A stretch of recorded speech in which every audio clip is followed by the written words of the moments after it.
Thanks, Stuart, and good morning, everybody. I was interested in Kevin's points there around the variety or the divergence of business and the way they're dealing with this. And that's exactly what I'm seeing. I'm seeing some incredibly good examples of businesses doing what they can to do the right thing and recognizing their power and their influence in doing so. And I'm seeing some, frankly, appalling examples of businesses doing the wrong thing.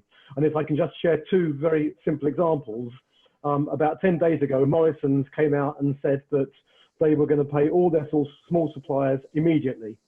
So they were going to recategorize small as being any business that spent £1 million with them a year, where previously it had been 100,000.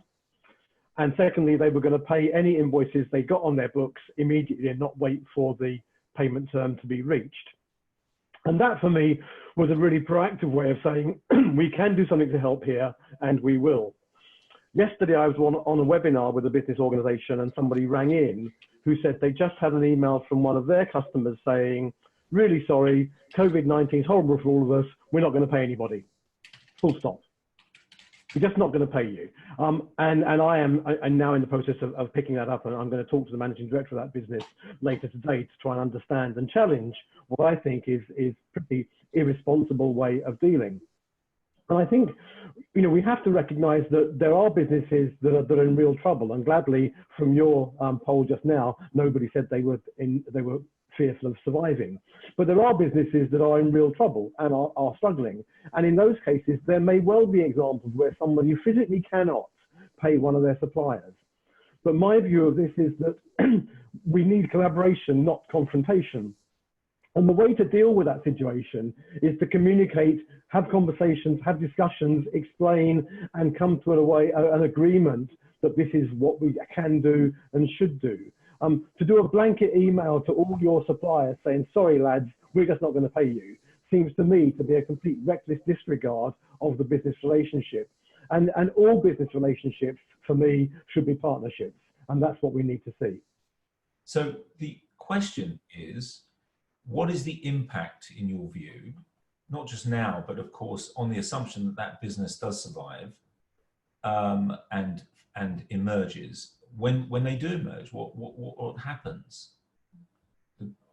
Well, it's hard to say, isn't it? But we're seeing some really strong reactions from the public to things that are happening. We saw the reaction to Sports Direct decision to increase some prices and to stay open when the public felt they shouldn't.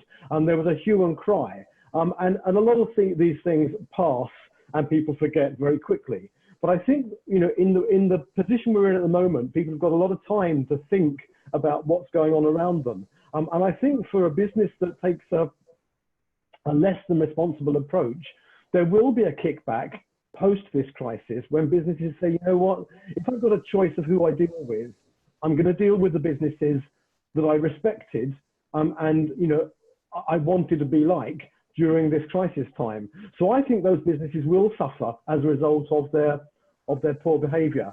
And Stuart, can I just share the anecdote I shared with you yesterday about the bigger picture rather than just payment? A few years ago, I had a conversation with the Chief Procurement Officer of a really large food business that we would all know and would see in every high street. And it was just after the floods had hit Cumbria very badly.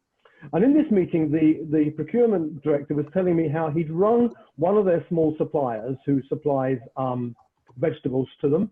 And they have a number of suppliers, all from the UK, and it's a limited number. And he'd rung this guy and said, you know, how are things with you?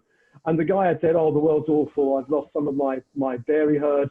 The crops are a disaster and so on. But don't worry, you're going to be okay. I will make sure you get every shipment you need. And he said to him, well, how can you guarantee that? And why are you guaranteeing that? And he said, simple. You're the only customer I've got that's rung to make sure I'm okay right now. And that to me is nothing to do with the transaction. It's to do with the emotional human value of business relationships. And I have two current catchphrases. One is we need collaboration, not confrontation. And the second is that we need to move the agenda from the transactional to the emotional. And at a time like this, the emotions are absolutely paramount. And the way we deal with our partners, whether they be suppliers or customers or whatever, the way we deal with them will influence how they behave now, and I believe how they behave in the future.